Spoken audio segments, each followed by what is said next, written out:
नमस्कार किसान भाइयों, आज के इस वीडियो में हम बात करने वाले हैं गेहूं में पहला पानी या पहली सिंचाई कब करें, कितने दिन बाद करें, वह पहली सिंचाई के समय हम कौन सा खाद उपयोग करें। जो किसान भाई यूरिया खाद का उपयोग करते हैं तो यूरिया खाद में हम कौन से और पोषक तत्वों को मिला सके ताकि हमारी जो गेहूं की ग्रोथ है वो बहुत ज़्यादा अच्छी हो सके, साथ ही साथ कल्ले की जो मात्रा है वो ज़्यादा फूट सके। क्योंकि किसान भाइयों, शुरुआती अवस्था में जो किसान अच्छा से मेहनत करता है उनको बाद में उत्पादन अच्छा देखने को मिलता है। क्योंकि पौधे की ग्रोथ के समय अगर उनको जो पोषक तत्वों की आवश्यकता होती है उनकी पूर्ति अगर हम शुरुआत अवस्था में नहीं कर पाते हैं और बाद में देने से कोई फ़ायदा नहीं होता है। तो किसान भाइयों, वीडियो को पूरा देखना, अच्छा लगे तो लाइक करना, चैनल को सब्सक्राइब करना। सबसे पहले हम बात करते हैं पहली सिंचाई की।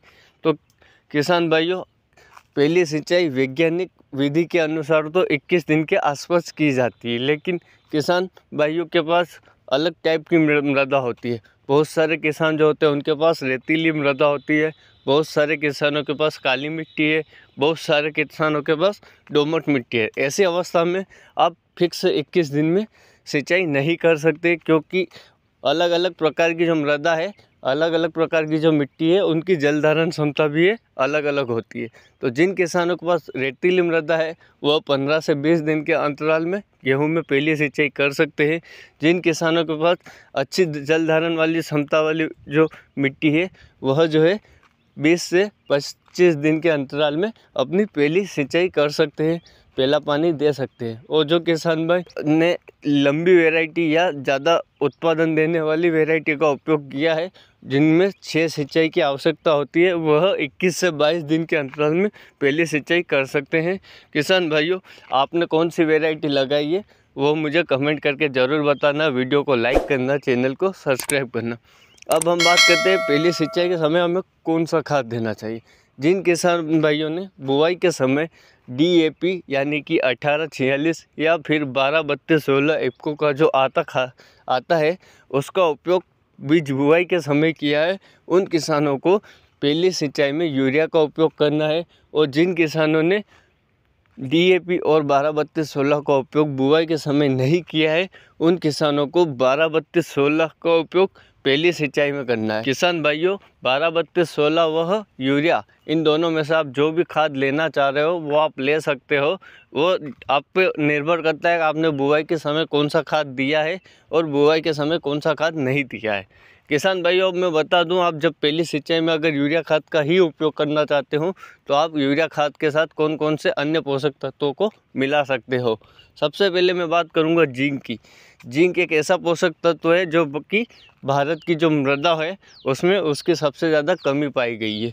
क्योंकि जो किसान धान की खेती करते हैं उनको जिंक देना बहुत ही आवश्यक होता है, क्योंकि जिंक की कमी से धान में खेरा रोग होता है। और धान और गेहूं जो है एक ही वर्ग के फसल है, इसलिए जिंक का उपयोग आपको गेहूं में भी करना है। आपको कौन सा जिंक लेना है, आप जिंक सल्फेट का उपयोग कर सकते हो, जो कि 5 किलोग्राम प्रति बीघा के हिसाब से आप उपयोग कर सकते हो, जिसमें 33% जिंक सल्फेट होता है। उसके अलावा अगर आपको बाज़ार में बहुत सारे जिंक देखने को मिलते हैं, जैसे कि चिलेटेड जिंक, इसका उपयोग आप कर सकते हो 500 ग्राम प्रति बीघा के हिसाब से। आपको कौन सा जिंक लेना है आप अपने ऊपर निर्भर कर सकते हो। दोनों ही जिंक बहुत ही अच्छी कंपनी के लेना है, अच्छे प्रकार के आते हैं, उनके रिजल्ट में कोई भी आपको दिक्कत नहीं देखने को मिलेगी। क्योंकि जिंक का जो काम होता है वो होता है एनर्जी का ट्रांसलोकेशन करना, जिसकी वजह से आपकी जो पौधे की जो ग्रोथ है वो अच्छे शुरुआती अवस्था में ही बहुत अच्छे से देखने को मिलेगी। दूसरा, आपने को सल्फ़र को मिक्स करना है। सल्फ़र जो होता है 80% WDG फॉर्म वाला लेना है, बेंटोनाइट फॉर्म वाला आपको नहीं लेना है।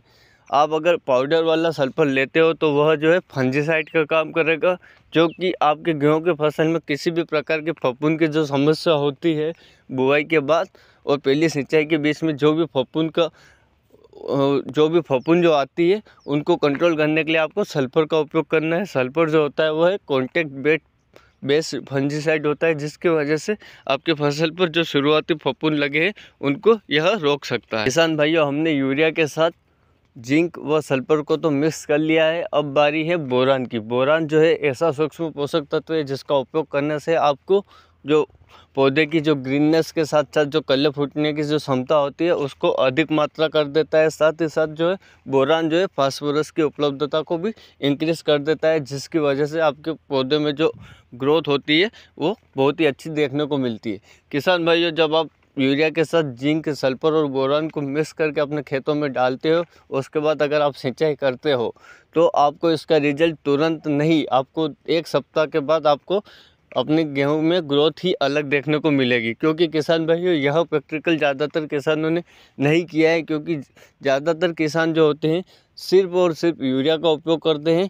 कुछ किसान उसमें जिंक का उपयोग कर लेते हैं, लेकिन जो किसान जिंक, सल्फर प्लस बोरान इन तीनों का उपयोग करने के बाद यूरिया के साथ अगर इनको मिक्स करता है, साथ ही साथ अगर आप किसान भाइयों सक्षम हो तो आप माइक्रोराइजा का उपयोग कर सकते हो। क्योंकि माइक्रोराइजा जो होता है वो जड़ विकास के साथ साथ खेतों में जो पुराने पोषक तत्व होते हैं उनको भी गेहूं की जो रूट होती है वहां तक पहुंचाने का काम करता है। क्योंकि माइक्रोराइजा तो होता है गेहूं खेत में जितने भी पोषक तत्व होता है उनको लगाने का काम करता है, उनको पौधे की जड़ों में लगा देता है। इसलिए किसान भाइयों, आपको जो भी माइक्रोराइजा मिले, आप 5 किलो का बैग आता है, 4 किलो का बैग आता है, आप 1 किलो 2 किलो बीघा के हिसाब से भी आप उपयोग कर रहे हैं, लेकिन आपको उसको रिजल्ट देखने को मिलेगा। किसान भाइयों, वीडियो अच्छा लगे तो लाइक करना, चैनल को सब्सक्राइब करना।